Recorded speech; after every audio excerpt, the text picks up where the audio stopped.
It's got actually, it has a lap button in here.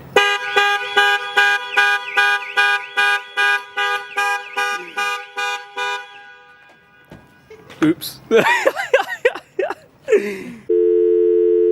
Good evening YouTube, Lewis B back again, and yes, we have something different behind me. We have the Jaguar E-Pace. Last time we had the Mercedes A35, and all the times before that we've just had Audis across the channel, so I'm hoping you guys are liking the variety that I'm trying to bring.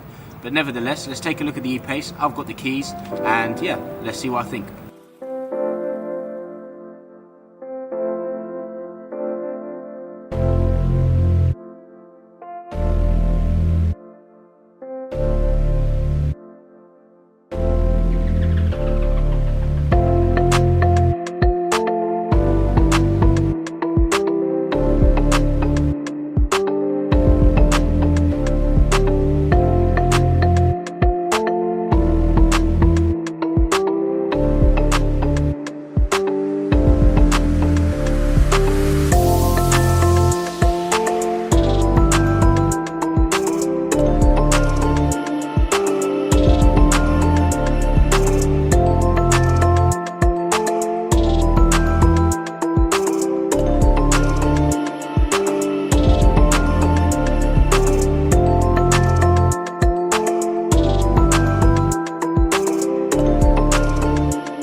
So the Jaguar E-Pace P200 all-wheel drive is sitting behind me, finished in Santorini black, and I must say I think this colour really complements the car. It's about £670 for this colour. It's a metallic paint. There is a standard one called Narvik black, something like that, but yeah, this is the metallic, and as I said, it complements the car lovely.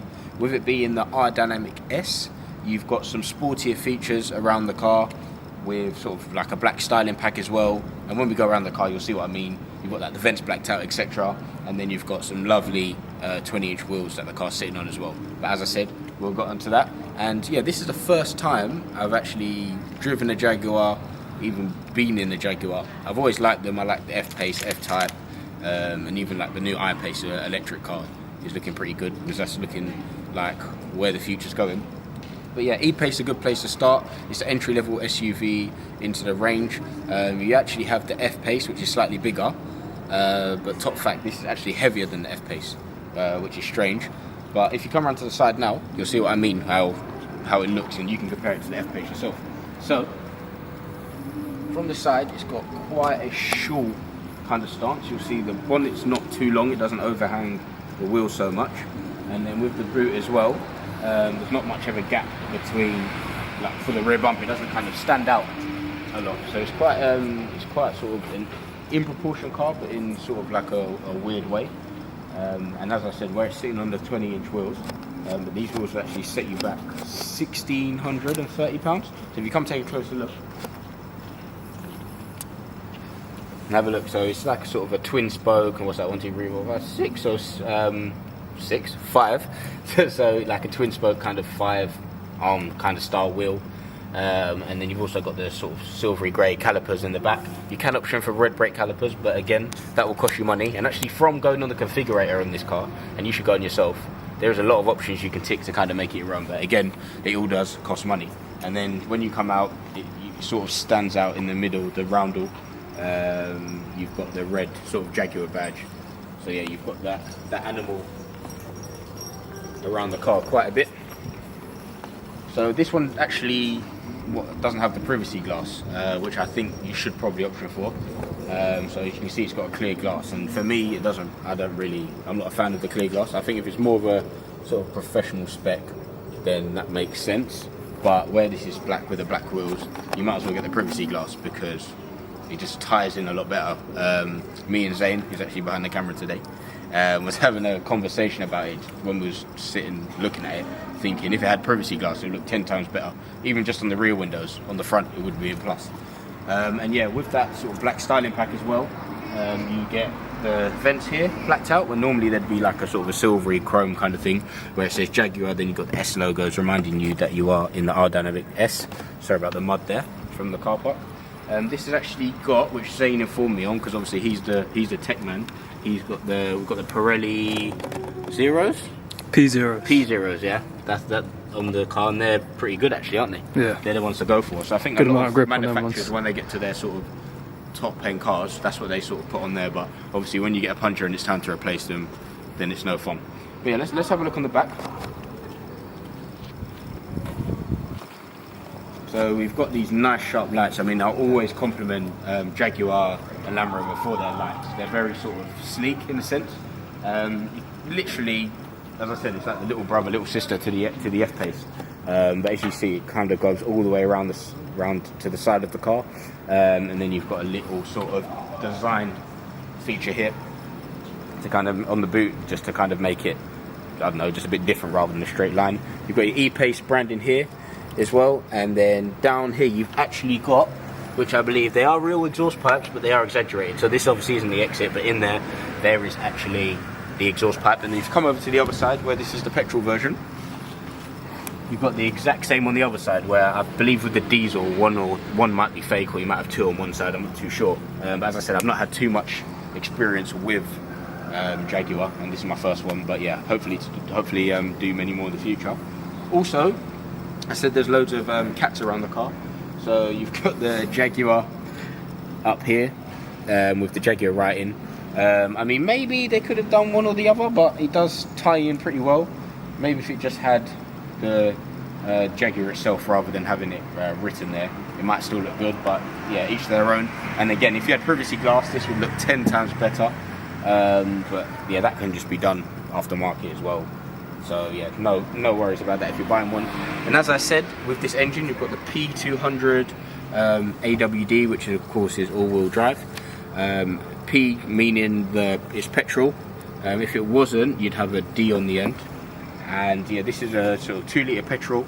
I believe it's pushing out around 190 brake horsepower. Again, correct me in the comments if I'm wrong. I'm new to the Jaguar scene, but as you know, these are the real life reviews, and I'll let you know what I think of the car. None of that sort of jazzy tech spec to the fact point. It's just what I think of the car. And again, come around this, as I said, side profile is lovely. And another little party trick as well. If you have a look on the key, you've got your 4 buttons.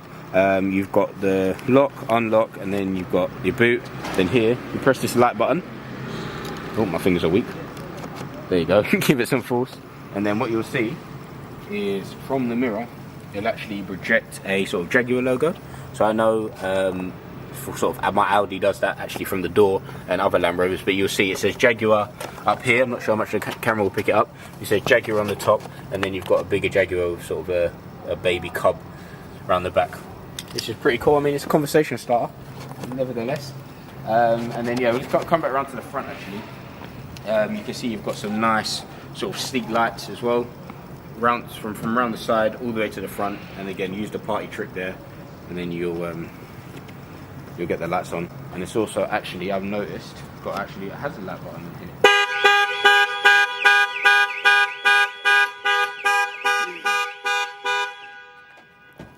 Oops.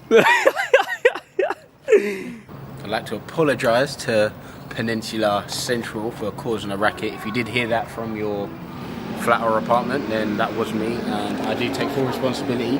But I'm actually blaming the key because I actually had no idea it was going to do that. I mean, if you look at that, look, you'd think it was hazard lights, not that it's going to freaking let off World War II bombs. But yeah, nevertheless, nice lights, nice party tricks with the keys. And whilst we're on the key, actually, you've got a nice little Jaguar logo there, so it is a Jag after all. So you got to keep it classy. And again, back to the cats. You've got a lovely, aggressive, roaring Jaguar on the front there, looking into people's rear view mirror when you're approaching them, with a nice sort of 3D grille effect. Another thing I'd say as well, what Jaguar should have done, and what I would probably do if I owned the car, is this has to go gloss black. I mean, it's like a sort of a matte sort of silver colour, but yeah, I think if that goes gloss black, it'll tie in pretty nicely. I mean, it does break up the car, but there's nothing else to really match this. Maybe if the car was sort of the traditional silver alloys, it'd match, but where you've got the black alloys, I think that should go black. So yeah, maybe something to consider if you are looking to purchase this car. But yeah, that's been the exterior, so let's jump inside and see what I think. So inside the new Jaguar E-Pace now, I must say it is a very comfortable cabin to sit in. I mean, with it being the Dynamic S, sorry, you'd think it would maybe be a bit more sporty and whatnot. And I mean, it does have its own sporty touches, but it's more on the comfy side. I mean, at the end of the day, it is a Jaguar. I mean, the first thing I would actually like to talk about would be this center screen here. It's sort of wide touchscreen, so it's very sort of easy to use. I would say it's maybe a bit slow if you're used to sort of like using an Audi sat nav or something like that, but nevertheless the buttons are clear and easy to use. For instance, I can click on navigation, it will react pretty quickly and whatnot, and you've got your sort of widgets down at the bottom. But I mean, that's pretty self-explanatory. I'm not going to bore you and go into the details of that. It's a good touchscreen, you won't have a problem with using it, and yeah, it's easy to use at the end of the day. Another thing as well, you've got sort of like your aircon controls down here. This is sort of like a very easy to use kind of layout. I mean, Jaguar, Land Rover, like sort of an off-road family, so you're going on trips away, you've got your gloves on, it's cold. They're very easy to use. They've got a nice little digital screen as well in each one, which change depending on your settings. For instance, I can press it in and do the temperature, and then when the engine's actually on, press it in, and then you can adjust your heated seats from there as well. But yeah, let's turn that off for now because it's getting pretty hot in here. Then you've got your volume controls, you've got a row of buttons and whatnot as well, but as I said, very easy to use and you'll have no problem with it. Coming onto the gearbox now, I must say, when you're driving at the lowest speeds, it is very usable, but when you do put your foot down, it can take a while to kick in. With it being a petrol engine, it does sort of hold its revs maybe a bit too long, but nevertheless, reactive gearbox. You can put it in sports and use the paddles as well, and then you've got the park button on there, then the lever to engage it. And I believe this is sort of similar to like the Range Rover Sport, the Range Rover Vogue, I believe, has something similar to this.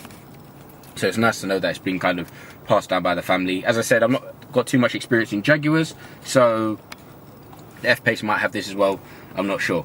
And then also you've got sort of like a dynamic select down here as well. It's quite an aggressive layout, I'd say, this. You've got sort of your racing flag here and the mode button here, and you can flick down to go through dynamic, comfort, eco, and then you've got rain, ice and snow, which is sort of like a, I believe, low range mode. There you go, so active low range launch. So it'll give you the most traction when you are launching. And then you've also got sort of start stop button, your sort of descent control and whatnot, 12-volt socket. Then you've got a nice deep sort of section there for your mobile phone and whatnot. And another feature I must say I like, is this little grab handle here. So they've actually taken a gap out of, so your passenger can hold it. It's not really for the drivers, otherwise you'll be driving along like this, and that just makes absolutely no sense. But it's more if you are going off-road or anything like that, or chucking it around some country bends, the passenger's got something to hold on to. I mean, they've got a nice layout, to be fair. As you can see from the dashboard here, it kind of swoops down and it's got some nice soft touch levers. I mean, there is some cheap plastics down at the bottom, but then again, this is Jaguar's entry-level SUV, so you have to expect that. But you've got some nice chrome around the air vents all here. Everything works as it should. And another thing that I'd say that actually feels quite cheap is this sort of plasticky design here. I don't know if you actually, when you go up the levels, this changes, but it's not really the nicest. Maybe it would look nice in black, but this one doesn't have the black roof lining, which I think is a must when you're speccing this car. But nevertheless, if that doesn't really bother you, then why not? Because most of the roof is taken up by this gorgeous panoramic sunroof. I mean, it doesn't actually open, so it's just literally a sunroof. But yeah, when you turn the engine off, that closes up, and then when you start it, it opens up again. But being a passenger sitting in the back, it kind of opens up the cabin a bit more, gives you a bit more light, and makes it seem more spacious than it actually is. Seats are pretty boring, I must say. You see you've got the Jaguar luxury leather care here for the cleaning and protection of your car leather interior, and a load of terms and conditions and whatnot. But yeah, the seats aren't aggressive at all. They're comfy. As I said, this is a Jaguar. If you want something a bit more aggressive, then go for the bigger engines or something like that. This is made for comfort. The seats are comfy. I've done a good fair few miles today in this car. But yeah, thanks to Land Rover, Jaguar, Sid Cup for lending me this car for a day or two, just to bring you guys some content and give a bit more of a variety to the channel. But yeah, sorry, phone ringing there. But yeah, as I said, seats are very comfortable, they do the job, and then you've got a nice armrest here, a functional armrest as well, which is big. It's good enough for you and the passenger. You won't be fighting over who's got the elbow on there. And then you've got, sorry about all the clutter, but you've got honestly, you've got such a deep center console here, and it actually goes all the way under. And I actually thought, I don't know if the camera's picking it up, but I literally was looking for my other phone earlier and my wallet, but that literally went all the way down there. That's how big that is. So you can, like Pandora's box. yeah, it actually is. It's like Narnia. So you can hide stuff in there pretty well. Then you've also got your micro SIM. You've got 2 USB ports to compare your Apple CarPlay and your Android Auto and whatnot. And then another 12-volt socket there as well to plug your chargers in. So yeah, big cup holders here. You've got 2. This one's, the passenger one's slightly raised, and the driver's one's a bit deeper. Then you've got a nice sort of size pocket here to maybe slide in like your mobile phone or something. For instance, I've got this here. It slides in nice there. It stops that rattling about as well. So yeah, big thumbs up for that one for Jaguar. Another thing I would like to talk about, which I'll probably have to bring you guys over here, is the steering wheel. So yeah, come around and let's have a look. So round to the driver's side now, you'll see something I actually haven't seen in a long time. I know Zane behind the camera will be used to it, but it's actually analog dials. I mean, it's quite refreshing to have sort of the old school dials there, working how they should be, not having no glitches or anything like you probably may have experienced if you've lived with a virtual cockpit. But nevertheless, you've got a nice sort of driver's, I believe, cluster display, whatever, with all your sort of information in the middle, your speed, your trip information, your settings, whatnot, what gear you're in, your miles, fuel and whatnot. But this steering wheel is actually pretty different to what I'm used to as well, because normally sort of, you know, I've got the A3, it's got the sort of the perforated leather around the side with like the holes in it, which is quite grippy, but this is more of a luxury steering wheel. I mean, it's very soft touch, and you kind of just want to drive around with your fingertips. With it being an all-wheel drive, it's not actually quite a heavy sort of a heavy steering column, to be fair. It's very nimble. Matter of fact, it's probably too nimble. I mean, when you put it in dynamic mode in the steering wheel, when the steering does stiffen up, it actually becomes more like what your traditional car would be. A bit more, it's a bit more stiffer, a bit more connected, and probably better to drive. But I just leave it in comfort because I think the gearbox and the steering, it just works well. But you've got a little R logo here reminding you that you are in the R Dynamic, and you've got your Jaguar up here, and you've got actual usable buttons here. It's not like a trackpad or touchscreen or anything. It's exactly what you need. They're very usable. Again, if you've got gloves on or anything like that, it's easy to use. And another thing I want to touch on is the ambient lighting. You've got the ambient lighting on the doors, not so much in the footwells when you get going. It is quite dark in here. I'm not sure if you can actually option for an ambient lighting pack, but I know if you do get the HSE, you get the virtual cockpit and whatnot, so it probably lights up the cockpit a bit more. But yeah, that's been the inside of the E-Pace. And yeah, I'd probably give this a, let's say, 7 out of 10, I'd say, for the interior. But it will be very opinionated. Some people either love it, some people hate it, or some people kind of sit on the fence. But as I said, I'm more in between loving it and sitting on the fence, just because it's probably something new to me and not what I'm used to. But yeah, that's been the interior of the Jaguar E-Pace. So that has been the Jaguar E-Pace P200 R Dynamic S. Let me know what you guys think in the comments and maybe what you want to see next. Please remember to leave a like on the video.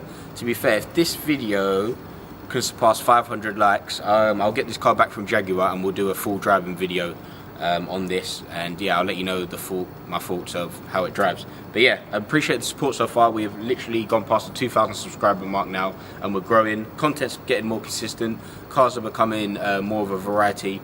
And again, just let me know in the comments what you guys want to see. As you know, I'm kind of easygoing. I just let you know what I think, and it's quite sort of a real review of the car. I know some of you guys in the comments have liked that, but if you don't want something like that, there's loads of other videos you can look on the internet. You've got car wow, stuff like that, which is a bit more like in depth. But yeah, this is exactly what I think of the car, giving you guys a good view with a bit more of a real life approach. So yeah, a massive thank you for the subscribers. Keep going. Make sure you share the video with anybody. And yeah, if you actually are looking for an E-Pace, get one. It should be up there. Put it on the shortlist. Go have a look. Go have a test drive. Visit make sure you visit my Instagram at supply.drive, and I'll help you get into one of these. Have a look at the website as well. I'll leave that in the description, www.supplydrive.co.uk. That's my car sourcing company, so get in contact with me. Any car you want, you like this, you like the A3 I've got, you like the A35, we'll get you into one for the best deal possible. So yeah, thanks for watching. That's been Lewis B.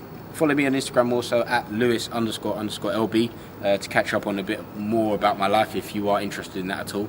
And make sure you give Zane, the cameraman, a follow at Z.097. Got that right this time. But yeah, that's been me. Thanks for watching, and enjoy whatever it was you was doing before you clicked on this video.